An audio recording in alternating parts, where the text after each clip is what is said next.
Eto key ng bagong luma naming sasakyan. Halika puntahan natin. Galing ako sa garahe. Pupuntahan ko na si Sab ulit. Yung kapalit ng Sab namin. Tingnan natin. Andito daw sa garahe. Nakaparada. Yung aming Sab. Ayun.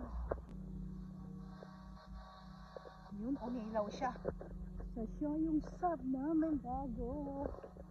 Ayan.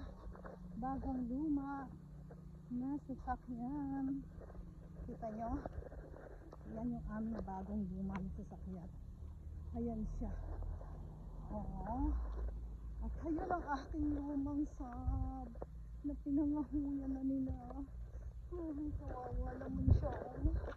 Bye-bye Sab. Bye-bye. Ito na yung aming ngayon. Kapareho niya, diba?